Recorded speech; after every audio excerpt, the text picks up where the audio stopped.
अजित पवार माळेगाव बारामतीसाठी आज दिवसभर इच्छुकांच्या मुलाखती घेत आहेत। सकाळपासूनच मुलाखती सुरू झाल्या। नगराध्यक्ष उमेदवारासाठीच्या मुलाखतींनंतर नगरसेवकांसाठी इच्छुकांच्या मुलाखती सुरू आहेत। मुलाखती पार पडल्यानंतर संध्याकाळी अजित पवार जाहीर मेळावा घेणार आहेत आणि या मेळाव्यामध्ये पवार बारामतीच्या नगराध्यक्षपदी कुणाला संधी देणार, तसंच माळेगाव नगरपंचायतीसाठी अध्यक्ष म्हणून कुणाचं नाव घोषित करणार याकडे सगळ्यांचं लक्ष आहे। उपमुख्यमंत्री अजित पवार आज बारामतीच्या दौऱ्यावरती आहेत। आता मी बारामतीतल्या या राष्ट्रवादी भवन मध्ये आहे, ज्या ठिकाणी उपमुख्यमंत्री अजित पवारांकडून इच्छुक उमेदवारांच्या मुलाखती घेतल्या जात आहेत। तब्बल 9 वर्षांनी बारामती नगर परिषदेची निवडणूक लागलेली आहे आणि इच्छुक उमेदवारांची मोठी गर्दी या ठिकाणी दिसत आहे। 20 प्रभाग आहेत। 20 प्रभागांकरिता 41 उमेदवार असणार आहेत आणि एक नगराध्यक्षपद असणार आहे आणि या इच्छुक उमेदवारांच्या मुलाखती उपमुख्यमंत्री अजित पवार यांच्याकडून घेतल्या जात आहेत।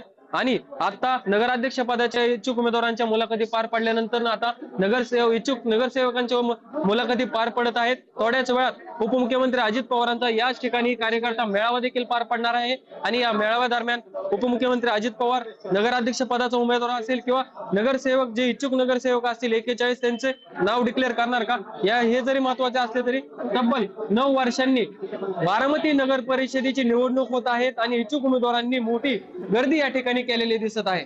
जयकुमार जाधव, पुढारी न्यूज, बारामती।